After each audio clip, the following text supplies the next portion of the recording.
I mean, coming back to Delhi is always fun for me. 27 years back, I started my career from Delhi, but unfortunately, I moved to Bangalore. I've been in Bangalore for the last 25 years, but I still remember. Most of my cultural events I saw in the Speak Mac shows used to happen in mid 90s in IT Delhi. So my first visit to IT Delhi was to watch a show by Anushka Shankar and Pandit Ravi Shankar in ITD. And since then, I've come here enough number of times, but I think this is very special. So I will get started. So the topic is little different. Related to Sanskrit, but I would call it the position of Sanskrit among Indo-European languages, and analysis based on Panini's Ashtadhyayi. So I'll get started. So uh, in the 1580s, okay. So I don't know whether you are able to read it or not. I feel it got little stretched, but okay. It's fine. It's fine. Okay, fine. Uh, One second. Just okay. So in the 1580s, the Italian Jesuit Filippo Sassati he noticed something exciting while interacting with the local people in Goa.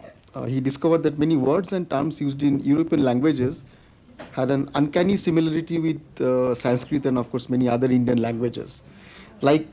First, he figured out seven in Italian was sette, and it's sapta in Sanskrit and also Hindi and other languages. Eight was octo, and in Sanskrit it is ashta. Similarly, Dio and Deva for God and serpent and Sarpa for snake were also so similar that a connection between Sanskrit and European languages could not but be real. And that was the beginning of the academic quest for the mythical Indo-European peoples of the prehistoric past, and of course the sacred mother language from which came almost all the other classical Indo-European languages like Greek, Farsi, Persian, Latin, and of course Sanskrit. So, towards the middle of 18th century, when the first group of Indophiles, I would call, or the Orientalists in India, who figured out that India was much more than a terrain just to be mapped, surveyed, and exploited for natural resources, a fantastic person called William Jones founded the Asiatic Society in Calcutta, modeled after the Royal Society in London. And he told, I will just quote from one of his lectures, the bounds of investigations, which is in Royal Society Jones wrote, will be the geographical limits of Asia, and within these limits, its inquiries will be extended to whatever is performed by man or produced by nature. And then in a famous lecture in 1786, I'll again quote it, he said, Sanskrit language, whatever may be its antiquity, is of a wonderful structure, more perfect than the Greek, more copious than the Latin, and more exquisitely refined than either, yet bearing to both of them a stronger affinity than could possibly have been produced by accident. That was exactly what the Italian Jesuit had observed 200 years back. And thus was born the science of linguistics, comparative linguistics, historical linguistics, and linguistic paleontology over the last 100 years. And of course, with the advent of computer, understanding the evolution of languages, and especially the evolution of phonetics, because language has mainly two things. One is the sound, and another is the structure. And of course, the thing, but basically sound and structure, that's how a language differentiates. How Sanskrit become Bangla, my mother tongue, and Hindi and Pali and Maithili and Oriya, or even like Punjabi or Marathi. It's basically the sound changed, the structure almost remains same, some differences, right? But the study of the evolution of sound, which plays a very big role in figuring out how the languages have evolved, and which is the previous language and which is the militar language. Like now we know that Bangla came from Sanskrit. So if somebody says that Sanskrit came from Bangla, it would be ridiculous, right? But then uh, we know because we have a lot of historical records for that. But if you go 3,000 4,000 years back, it was not possible, right? Because the records are not there. So all these studies, it was kicked off by this William Jones's like his observation. And uh, I mean, in the, when William Jones wrote this thing, right, for a very long time, uh, people, I mean, suddenly realized that the Rig Ved was the oldest known human, the oldest known book written by mankind in any language. And initially, people started believing that, yes, I mean, Sanskrit could have been that mother language. Other Indo-European languages would have come, and then for a very long time, people did believe that the Indo-European, original Indo-European people might have come from India. So the initial hysteria was huge. Like the Romantic Europe, again, found I mean, ancient Indian texts in Sanskrit very interesting. And the astronomer Francis Bally, English astronomer, he claimed the Brahmins are the teachers of Pythagoras, the instructors of Greece, and through her the whole of Europe. And Voltaire, the philosopher and multifaceted genius, he told, "I'm convinced that everything comes to us from the banks of Ganges." So if you see, I mean, different from a general view that the Indo-European history or this entire theory was perpetrated by the Western people to demean Indian culture and Indian, I mean, civilization, right? But if you see, at the beginning, it was totally different. But then, how did sort of all the controversies happen, right? So I will talk only on the linguistic side. So over the next 100 years or so, there are a lot of discoveries made from linguistic point of view, which I mean, made it very apparent that the other Indo-European languages could not have evolved from Sanskrit, right? So now, uh, like, who are the speakers and who migrated from where? So that is outside the paradigm of this paper, right? So it is a pure analysis based on linguistic. And very interestingly, most of these, like the theories, it come from Panini's Ashtadhyayi, because he was the first grammarian of the world. And he sort of he made it very clear that Sanskrit is a very homogeneous, uniform language. There is no exception in Sanskrit. In Bangla, we pronounce something but write something else, right? In Hindi also, there are like a lot of, the phonetics has been totally, I mean, I would say, not spoiled, but it has evolved, right? But in Sanskrit, what you say, what you write, exactly same. There is no exception. Structures are all governed by rule. There is absolutely no exception. Everything can be logically explained, and Panini did that. But while people started studying Panini, and while they started, comparing the grammar of other Indo-European languages, they they figured out various anomalies, and that was the beginning of the quest to find the chronology of the languages. So we'll go through only three of them because the time is limited. So when we talk about Indo-European languages, so I have I mean, taken this thing like from this Gam Krelidze Ivanov model, which was proposed in 1990s. It's a temporal and spatial model. Spatial because it considers certain phonological similarities between various languages, from which it is logical to believe that actually the proto-speakers of these languages should have stayed together before, I mean, disintegrating or moving out. And temporal because it also considers the chronology of the evolution of the sounds. If you see here, the few of the languages, like the Anatolian language, which is an extinct and has been extinct for more than 2,000 years. It is the first language which could have or might have separated out from the Proto-Indo-European peoples. And Hittite, which is one of the few Anatolian languages which was discovered more than 100 years back. It was spoken in Anatolia, which is present Turkey. Again, Tocharian is another extinct language which was extinct some 1,000 years back and was spoken somewhere in Xinjiang province in China. And the Tocharians are what might be the people who are known as Tukharas in Atharva Veda and also in Ramayana, and also Tushara. And the our heroic king Kanishka of the Kushans, they are supposedly the predis the, are they, I mean, they might have come from the Dukharas, though the language of the Kushanas were different. And interestingly, the Tocharian language might be geographically closest to Sanskrit, but they are, if you see here, they're clubbed with the Celtic, the Latin, Italian, French, Spanish. There are certain commonalities in the Tocharian language and the Celtic languages, right? So that's the reason actually they are clubbed here. And then of course, Sanskrit, Hindi, Bangla, which is the Indian languages, and Greek, they again form one group. So now here is something interestingly. So the German linguist August Skleischer, I don't know whether I'm pronouncing the name correctly, because the Bongs generally have, horrible pronunciations in various things. So fine. So Skleischer, he was the first person to attempt to, create the Proto-Indo-European language. And if you see, it sounded almost like Sanskrit. So there was a fable called a sheep and the horses, and the first line of the fable was a sheep that had no wools or horses. So in Skleischer's reconstruction, it sounded like avis aquavas ka, and which is very similar to Vedic Sanskrit, which is avis ashwasas cha. And then the first line, a sheep had no wools or horses. It sounded like avis, just mean varna na ast akvams dadarka in the Proto-Indo, the constructed language, and in Vedic Sanskrit it sounds like avis yasmin urna na asit aswans dadarshas.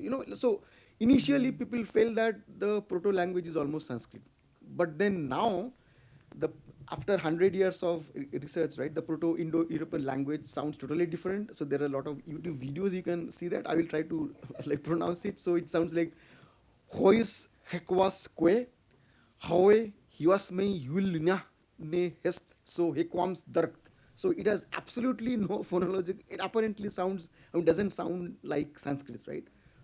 So how it happened? And again, Panini's Ashtadhyayi has a lot of clues of why it happened. So just a few, some of the terms in other in various ancient languages. If you see a sheep, uh, like the Vedic sheep avis, he's ovis in Hellenic Greek and Old Latin. Similarly, Vedic cha is Latin que, and horses are ashwasas in Vedas, but equai in both ancient Greek and Latin. So in summary, the A as in avis or ashwasas is becoming either O or E or A.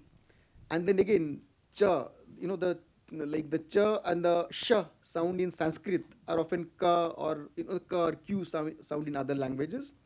So this, the A in Sanskrit, becoming O or A in European languages. This is, something which is now known as the Brugmann's law. We'll come to that. And the cha sha in Sanskrit happening, the ka in other European languages. This is, called the law of palatalization. We'll talk about these two things. So a few common words across the Indo-European family. So if what is interesting, if you see chakra, which is wheel in Sanskrit, in Hittite it's kugula, in Greek it's kuklos. We'll again come to that, right? So if you see the cha and the ka sound, the cha and the sha sounds were ka, like again shatam, which is 100, used to be centum in Latin. So in now we call it centum in Latin, but in original Latin pronunciation it used to be centum, and in Greek it was katon. And so again, same thing, right? The kq sound becoming cha sha in Sanskrit. We'll talk about these two things. So now about the vowels. So if the a sound in Sanskrit is a or o in other European languages, right? So can it happen that the original sound was a, and then the Germanic, the Latin, or the Greek might have evolved to or created the o and a sound from a? Most likely not. Again, Panini defines three vowels in Sanskrit: a, e, and u. And then the a and o sounds are compound vowels created, by combining the triads. So a is a plus e, and o is a and u. And if you see, any sound evolution is always triggered by ease of articulation. That also Panini explains in number of places, right? So no compound sound, no, the compound sound cannot evolve from a simple sound. Like, so, Panini himself makes it very clear that the A sound could not have evolved from A, but the other way is possible, because when you say A, two we'll come to that. The two parts of the mouth are used. It's little pronouncing sound like oo or sorry o or a is little harder than pronouncing the simple vowel triads, right? So from that point of view also, right, it's like it's very unlikely, right, because Panini explains a number of cases, right? So, and again, sound evolution always happens due to the ease of articulation. No sound can evolve in any language which makes the sound complex, right? So this is the first clue, right, where like it comes from Panini, because he himself defines he defines two sounds that compound complex vowels, right? So now, before going to further analysis, right, we should see how Panini classifies the sounds in five vargas, right, based on the place of articulation within the mouth. So the 7, 8, 9 positions, which are the backside of the mouth, they are called kantha or the throat, and then palate is the talu, which is the top of the mouth, which is position 6, the upper portion of the mouth, and the front part of the talu is murdha, right? So that is like cerebral sounds come from murdha, and then you have this the teeth, like the sounds which are created with teeth and then lips. So, and then here is how Panini defines or categorizes the sounds. So we have the vowel. So for pronouncing the vowel, the tongue doesn't touch the mouth. So, and then we have the stops, which is the consonants like ka, kha, ga. Each of these sounds, 25 sounds, the tongue touches some part of the mouth. So you close your vocal tract, and the sound in a voice is shut or stopped for a small portion of sound ka. So if you say, your tongue will touch somewhere, right? So all the stops, so they're called stops. And then we have the semi vowels, ya, ra, la. They're between the stops and the vowels. And then we have the sibilant, the sa sound, sa, sha, and the aspirate, which is a ha, right? So it's interesting if you see what Panini says here, right? The sound ka, produced relatively back in the vocal tract, is a guttural stop, lending its name to the first of the five vargas associated with the simple vowel a. So all these sounds, the vowel a, the stops ka, kha, ga, gha, unga, and then the aspirate H, and the Visarjaniya. What is Visarjaniya? The hard and distinctly audible aspiration represented by two vertical dots like Shanti, Shanti. So that is also it's called Visarjaniya.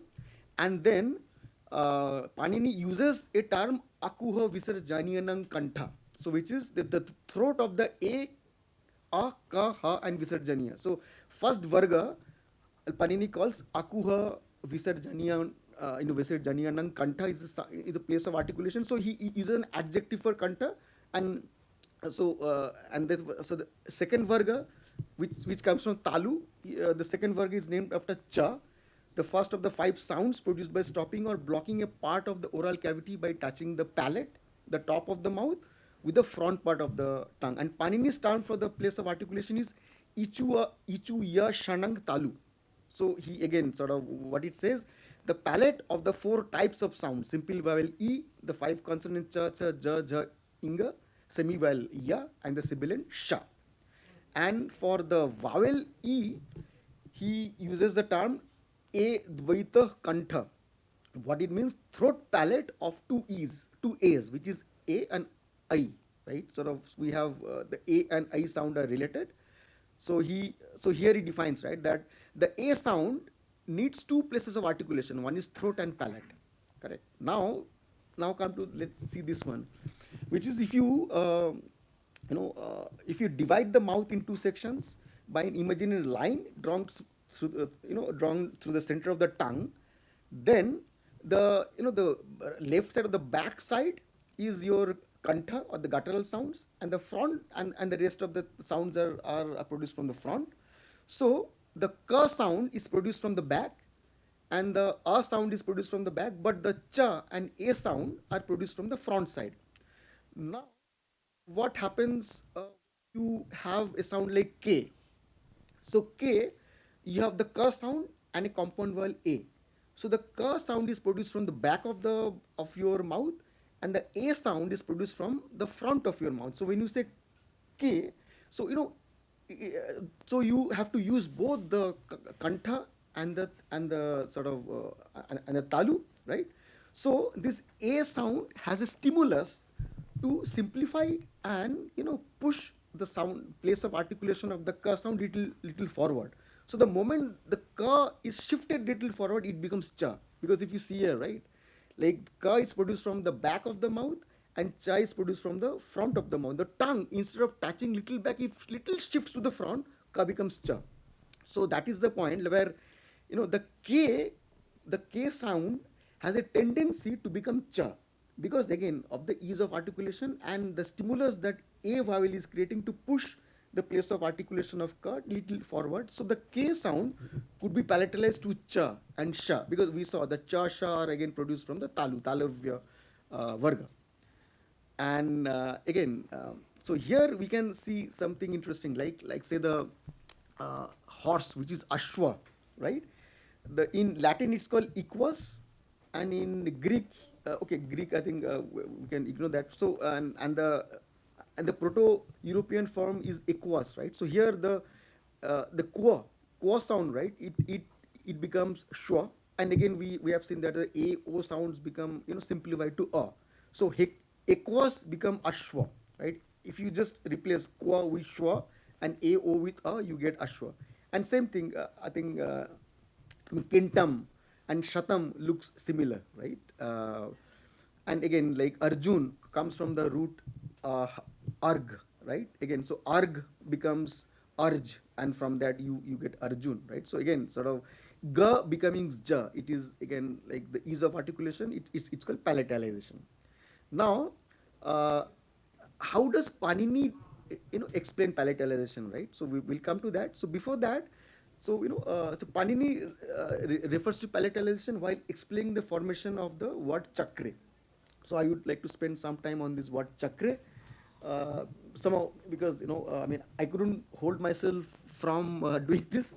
So one of the most glorified uses of the word chakri is in the opening verse of Megdootam, and I mean, I'm so much Sir, obsessed with. we have 2 more minutes. 2 more minutes? Yeah. Okay, fine. So I'll do one thing, right? So I mean, I will make it a little fast. So chakre, what Panini says, right? So it's the chakre is what we call a lit form of verb kri, which is the past perfect form. And in this form, the root is reduplicated. The kri, the root is kri, and then you have another kri, and then he says the kri becomes ka and the ka becomes cha.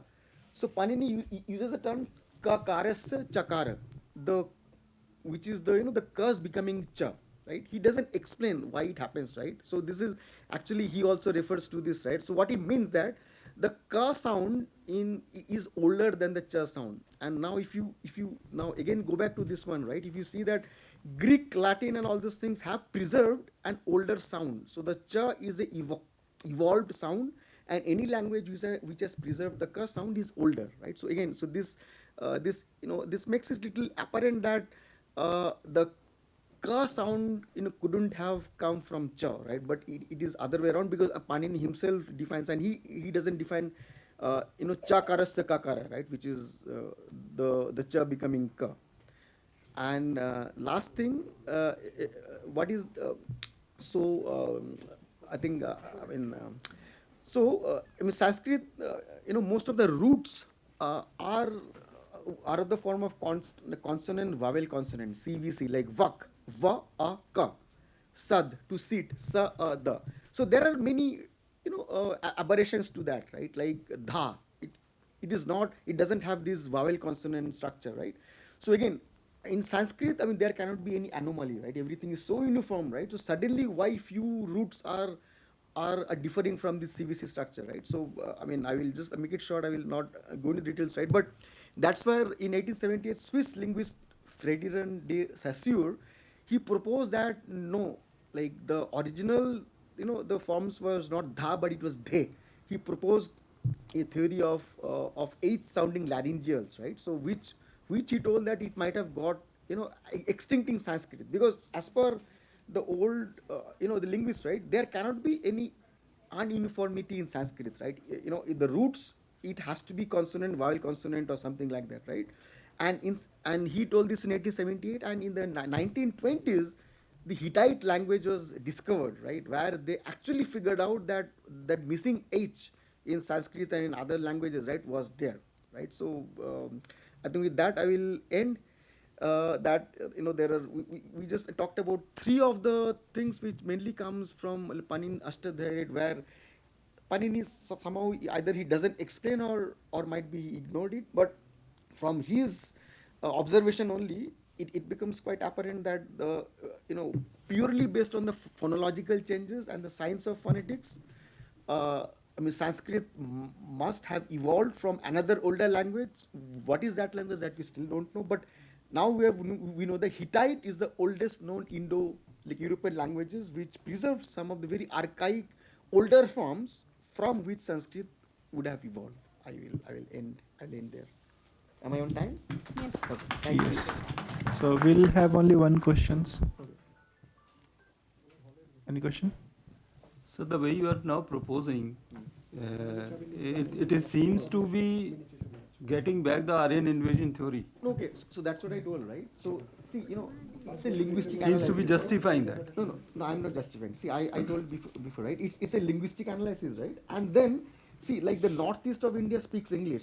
That doesn't mean that the English invaded them, right? So they adapted English, but there was never an invasion. No, Right? that adaptation would have come. That means the Europeans came here and then the Okay. Sanskrit evolved here. Okay, so that because is of that. I think that how it happened. Actually, there are also a lot of like research done, right? But from the linguistic point of view, right? I mean this and from the sound change point of view. So this is what appears, right? Again, Said was that sound evolves, language evolves, so that for ease of pronunciation. yes, correct. If that be the case, how is it so difficult that even today English is the way the English is so difficult? It would have become easier for them. Why इस session के last में the part of speech they make it so difficult. So The pronunciation of English, which the English do, is difficult than, let's say, the Americans do or the way we speak. so like it's a habitat, it's a contextual and habitat based thing, right? What appears tougher for us might not be tougher for somebody else, right? And I believe why English sounds tougher to us again, so there are I mean it's the way we have learnt our languages, right? It may sound tougher to us, but as a human being, they would have made it simpler. No, they have not done, made right? it No, they simpler. have done, They right? have not evolved. So there are sort of how English evolved from Germanic, and so all those things are there, right? So how the sound changed, right? So I talked only about the Sanskrit changes, right? So how, and also, I mean, as you see, like the focus was what Panini said, right? I mean, he also stressed everywhere on the ease of articulation, though, I mean, this I mean, chakarasya, I mean, kakarasya chakara, right? So where he has also told, right, that the ka sound is becoming cha. So my analysis and also I'm based on some of the papers I read, it's mainly based on Panini's Ashtadhyayi, right? So I believe, I mean, other aspects can be kept out of this thing, and we can it opens up a lot more room for more research, right? Joy, do you have